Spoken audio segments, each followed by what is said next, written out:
for an idea. The idea bigger than the country. Without the idea, the country might have remained only a wilderness. Without the country, the idea might have remained only a dream.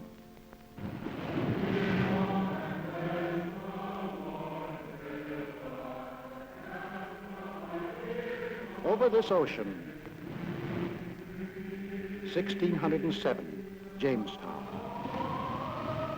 1620, Plymouth Rock. Here was America, the sea, the sky, the virgin continent. We came in search of freedom, facing unknown dangers rather than bend the knee or bow to tyranny. Out of the native oak and pine, we built a house, a church, a watchtower. We cleared a field, and there grew up a colony of free citizens. We carved new states out of the green wilderness: Virginia, Massachusetts, Rhode Island, Carolina. Then came the first test in the defense of that liberty. 1775, Lexington. Our leaders spoke our deepest needs. Colonists are by the law of nature free-born, as indeed all men are. It is the right of the people to alter or abolish it, and to institute new government. These are the times that try men's souls. But as for me, give me liberty, or give me death. In the midst of battle, it happened. The idea grew. The idea took form. Something new was expressed by men, a new and revolutionary doctrine, the greatest creative force in human relations. All men are created equal. All men are entitled to the blessings of life, liberty, and the pursuit of happiness. That's the goal we set for ourselves. Defeat meant hanging. Victory meant a world in which Americans rule themselves. 1777, Valley Forge. We fought and froze, suffered and died. For what? For the future freedom of all Americans. A few of us doubted and despaired. Most of us prayed and endured all. 1781, Yorktown. Now we were a free, independent nation. The new idea had won its first test. Now to pass it on to future Americans. The Constitution, the sacred charter of we the people. The blood and sweat of we the people. The life, liberty, and happiness of we the people. The people were to rule, not some of the people, not the best people or the worst, not the rich people or the poor, but we, the people, all the people.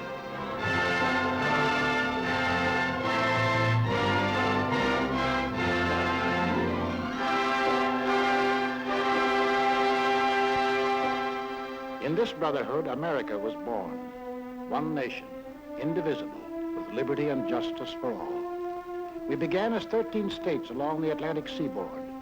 We pushed across the colonies, the Ohio River, the Mississippi, the last far range of the distant Rockies. We carried freedom with us. No aristocratic classes here, no kings, no nobles or princes, no state church, no courts, no parasites, no divine right of man to rule man. Here, humanity was making a clean, fresh start from scratch. Behind us, we left new states, chips off the old blocks welded together by freedom. A land of hope and opportunity that had arisen out of a skeptical world. A light was shining, freedom's light. From every country and every clime, men saw that light and turned their faces toward it. Give me your tired, your poor, your huddled masses yearning to breathe free, the wretched refuse of your teeming shore. Send these, the homeless, tempest-tossed, to me. I lift my lamp beside the golden door. As strangers to one another, we came and built a country, and the country built us into Americans.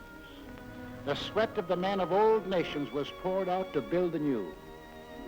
The sweat of our first settlers, the English, the Scotch, the Dutch building the workshop of New England, of the Italian in the sulfur mines of Louisiana, of the Frenchman and the Swiss in the vineyards of California and New York State, of the Dane, the Norwegian, the Swede, seeding the good earth to make the Midwest bloom with grain, of the Pole and the Welshman, of the Negro harvesting cotton in the hot southern sun, of the Spaniard, the first to roam the great Southwest, of the Mexican in the oil fields of Texas and on the ranches of New Mexico, of the Greek and the Portuguese harvesting the crop the oceans yield, of the German with his technical skill, of the Hungarian and the Russian, of the Irishman, the Slav, and the Chinese working side by side. The sweat of Americans, and a great nation was built.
The sweat of the men of all nations built America, and the blood.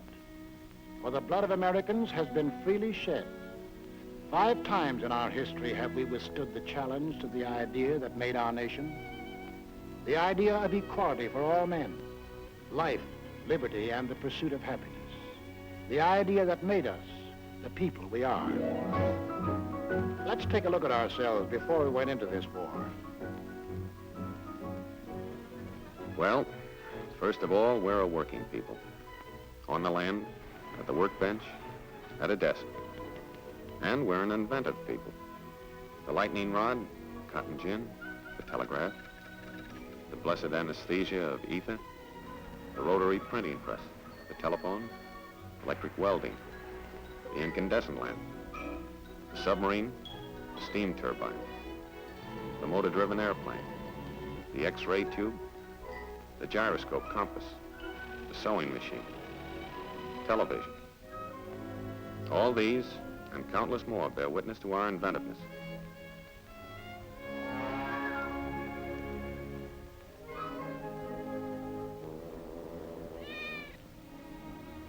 And this inventiveness and enterprise, plus our hard-won democratic ideal of the greatest good for the greatest number, created for the average man the highest standard of living in the world. 32.5 million registered automobiles, 2/3 of all the automobiles there are in the entire world. We demand the highest standards in sanitation, purity of food, medical care. Our hospitals are models for the world to copy. We want the best for the average man, woman, or child, particularly child.